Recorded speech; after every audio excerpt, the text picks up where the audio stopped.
के हो दाइ त ओ म्यान गेट सर बल्ल बल्ल भेटेको वहाँ 0 पुगेछु म त ल के हो यो पर्की मोटो ब्लग्स ओ यहाँबाट उता त सिक्लेस पुग्छ सिक्लेस बाइकले अति मिसिङ हान्यो यार दामी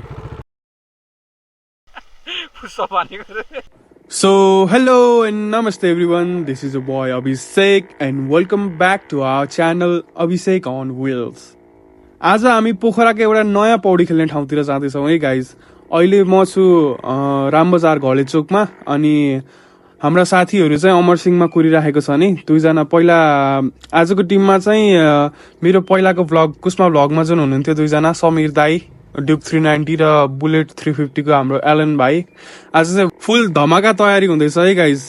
अहिले चाहिँ अब हामी यता बुद्ध चोक जाँदैछौँ होइन। बुद्ध चोकबाट चाहिँ यता राइट लागेर हामी जान्छौँ अमरसिंह, केटाहरूलाई भेटौँ होइन। त्यसपछि चाहिँ we will head our to Kaukhola. Kaukhola चाहिँ म पहिला धेरै टाइम अगाडि गएको थिएँ, लगभग धेरै अगाडि हो, 4 वर्ष नि होइन यार, लगभग 7-8 वर्षै भयो होला है त्यो ठाउँ गएको। बबाले ठाउँ थियो अनि यसो गर्मी भइरहेको थियो आज अनि दाईहरूलाई यसो राइड जाउँ न काउँ डाँडातिर जाउँ भने दाईहरूले चाहिँ अब काउँ डाँडा नगइकन काउँ खोला यसो स्विमिङ गर्न जाऊँ न भन्नुभयो। अनि काउँ खोला यता काउँ डाँडाको पछाडिपट्टि पर्छ नि त, त्यो भएर चाहिँ यतै जाउँ न त दाई भनेर सजेस्ट गरेको। ल हुन्छ त नि भनेर ल सबजना रेडी पुरा सर्ट्स लगाएर आएको छौँ आज चाहिँ हामी। अब लेट्स गो। अनि साँच्चै भन्नै बिर्सेछु कि आज मेरो बाइकले चाहिँ अलिक नखरा देखाइरहेको छ के भएको खै। गियर चेन्ज गर्दा चाहिँ यो 2-3 हजार आरपिएममा जाँदा चाहिँ बाइक स्टल भए जस्तो हुन्छ क्या, पावरै नआए जस्तो एकछिनको लागि, फेरि फ्रेक्सन अफ सेकेन्ड्सको लागि के भयो खै। इन्जिन चेक लाइट पनि देखाउँछ होइन, अनि त्यो पावरै कट अफ हुन्छ क्या। ठ्याक्क त्यो ओभरटेक गर्दाखेरि जुन हामीले रेभ लिन्छौँ नि त्यो गर्दा चाहिँ ठ्याक्क गइरहेछ। अनि यो मिरर पनि खै के भयो हल्लै गइरहेछ। यसलाई पनि अहिले त्यहाँ अगाडि जावेद कोमा गएर चाहिँ कस्नुपर्छ। के हो दाइ त सही हो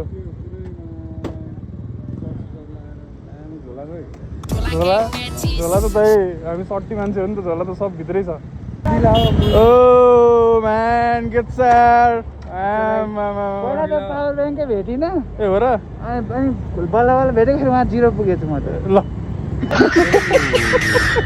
के भएर ढिलो भयो क्या। ओ ल केही छैन के हो यो पर्की मोटो ब्लग्स ओ के हो यो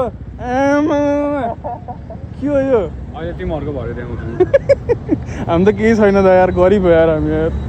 अब चाहिँ हाम्रो टिम कम्प्लिट भयो है। अब सिधा लगाउँ काउखोलातिर। सो एज आई सेड मेरो साइड मिरर चाहिँ अलिकति ढिला भएको छ होइन, लुज भएको छ कि, त्यसलाई चाहिँ टाइट गर्नुपर्छ अगाडि जावेदको वर्कसपमा गएर। अनि हावासावा पनि हालौँ टायरतिर अनि त्यसपछि चाहिँ यात्रा सुरु गरौँ है त गाइज। र अहिले चाहिँ हामी आइपुग्यो गण्डकी हस्पिटल चोकतिर। यहाँबाट चाहिँ हामी राइटतिर जान्छौँ होइन। त्यसपछि चाहिँ सिधै शीतला देवी मन्दिर पुगेपछि चाहिँ हामी जान्छौँ त्यो बाटो। यो बाटोबाट हामी माटेपानी गुम्बा पनि जान सकिन्छ है, जुन एकदमै शान्त रमणीय र एकदम धार्मिक दृष्टिकोणले पनि महत्त्वपूर्ण स्थान हो होइन। You guys can go here as well. आज चाहिँ हामी यता जाँदैनौँ, नेक्स्ट भ्लगमा चाहिँ जानु पर्ला। एलन भाइले चाहिँ अब जाउँ न दाइ डाँडा काँडातिर यसो घुमौँ यार, म गएकै छैन भन्दै थियो। अब फेरि यता समीर दाइले स्विमिङ नै जानुपर्छ भनेर भन्दै हुनुहुन्छ। ठिकै छ, नो वरिज, आफ्नो चोइस हो होइन। अब नेक्स्ट टाइम चाहिँ एलन भाइको धोको पुऱ्याउनु पर्छ। यो पालि चाहिँ अब समीर दाइको धोको पुऱ्याउँदैछौँ हामी। र यो बाटो यता काउँ डाँडा पनि पुगिन्छ है गाइज। काउँ डाँडा पनि एकदम रमाइलो ठाउँ छ, त्यहाँबाट पुरै पोखराको बब्बाल देखिन्छ कि।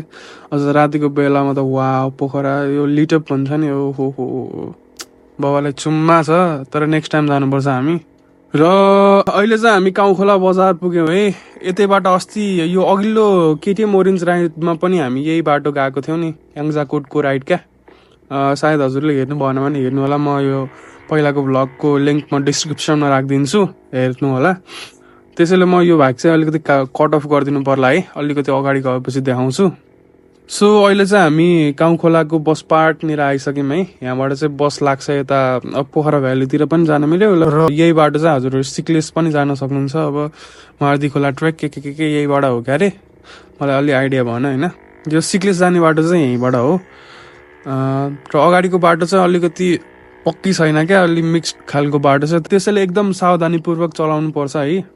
र 5-10 मिनटको यात्रापछि चाहिँ हामी एउटा सस्पेन्सन ब्रिजको मुनि पुग्छौँ होइन। त्यहाँ मुनि चाहिँ पक्का स्विमिङ स्पोट थियो। अब पहिला केटाहरू त्यहाँ मस्त स्विमिङ खेल्थे, माथिबाट ब्रिजबाटै हाम फाली अहिले चाहिँ त्यो कस्तो छ ठाउँ हेरौँ। अब बाटोघाटो अहिले अब कन्स्ट्रक्सन पछि के भएको छ सायद छैन कि जस्तो लागिरहेछ। त्यही पनि लेट्स गो। अब सानोतिनो स्पट रहेछ भने चाहिँ वी विल स्विम।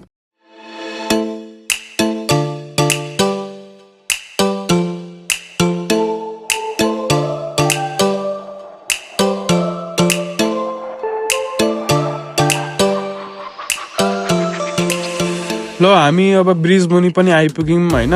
तर हेर्दा के भयो, पानी त केही छैन त। ल ए आमा लास्टै घटाएर रहेछ हो पानी त। छ्या दिमाग खराब, कहाँ जाने हो त। आजको सारा प्लान फेल भयो जस्तो छ। छ्या पोडेर टक्क गर्मी हटाम यसो चिल भइदिउँ, बेड द हिट भइदिउँ भने यस्तै हुन्छ भने। सोचे जस्तो जिन्दगी नरहेछ गाइज। गाह्रो छ हो, गाह्रो छ। सिक्लेस पुग्छ त हो, यहाँबाट उता त सिक्लेस पुग्छ। सिक्लेस कहाँ मिल्दैन त्यही त है।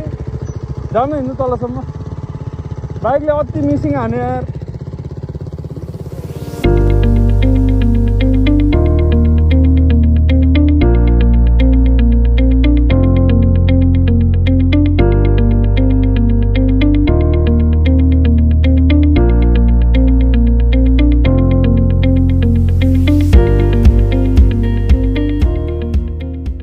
हेत्तेरी गाइज यार, झन्डै आधा घन्टा त हिँडिसक्यो तर कहीँ फेला पार्न सकिएन यहाँ ठाउँ यार। दिमाग खराब त। के गर्ने भने। दाइले चाहिँ सजेसन दिनुभयो अब यहाँबाट फर्किनु त दोबिल्ला फुर्से खोलातिर जाने भन्नुभयो होइन। अब त्यहीँ जानु पर्ला गाइज। अब फेरि यहाँबाट 1 आवर जति राइड गरेर जानुपर्छ उता। तर नो वरिज, अब स्विमिङ खेल्ने प्लान नै गरियो। स्विमिङ त पक्कै खेल्नै पर्यो। अब कि त स्विमिङ पुलमै जाने कि त उता खोलातिर जाने भनेको छौँ। के अरे खोलातिर जाऊँ, स्विमिङ पुल पनि बन्द हुने बेला भइसक्यो। ल गाइज हामी चाहिँ फेरि फर्केर रामबजार कालिका चोकमा आएको छौँ है। अब बाटो सेन्ट मेरी स्कुलतिर जान्छौँ, त्यहाँबाट चाहिँ हामी ट्याक्सी चोक हुँदै जाने कुरा छ। ल अब हामी सेन्ट मेरी स्कुलतिर पनि आइपुग्यो है। मेरो एसीको सेन्टरमा चाहिँ यो सेन्ट मेरिजको केटीहरू पढाएको थियो क्या। हामीसँग त्यही स्कुलका केटीहरू एउटै सेन्टरमा पढाएको थियो। अनि त्यस बेला 1-2वटा प्रपोजल पनि आएको थियो है। तर त्यो चाहिँ म अर्को भ्लगको लागि बचाउँछु त्यो कहानी होइन। ल अब चाहिँ हामी यता ट्याक्सी चोक पुग्यौँ। ट्याक्सी चोकबाट चाहिँ हामी लेफ्ट लिएर ग्रिन पास्चर हस्पिटल जाँदैछौँ है। यहाँको हरियो खर्क भन्छ यसलाई चाहिँ, हरियो खर्क हस्पिटल। यो पोखराको एकदमै रेपुटेड हस्पिटल हो है। र यो हस्पिटल चाहिँ विशेष गरी छाला रोग, ल्याप्रेसी र कम्युनिटी हेल्थको लागि चाहिँ के छ भित्र मलाई पनि त्यति आइडिया छैन होइन। एकचोटि चाहिँ गएको थिएँ, मेरो यहाँ छालामा अलिकति प्रब्लम भएको कारणले। सो ओके, हामी चाहिँ अब ढुङ्गे साँगुतिर लाग्छौँ है त।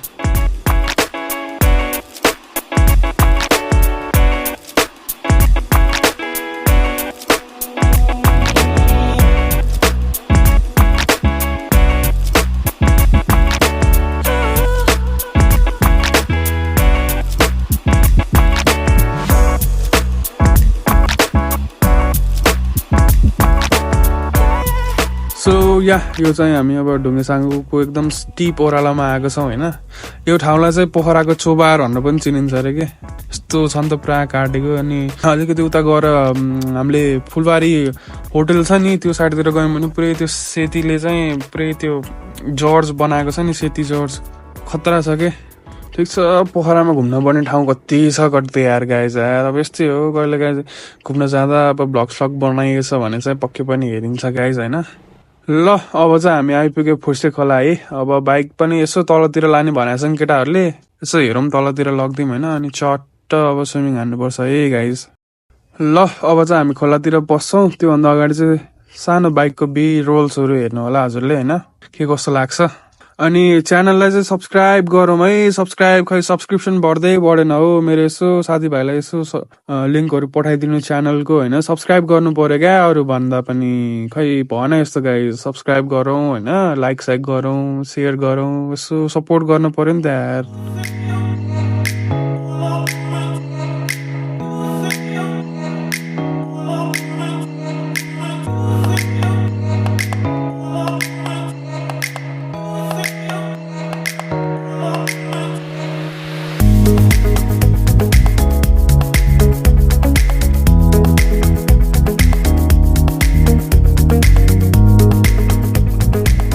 So yeah this was the video है गाइज। हजुरहरूलाई के कस्तो लाग्यो होइन, एउटा सानो भिडियो थियो आज पनि।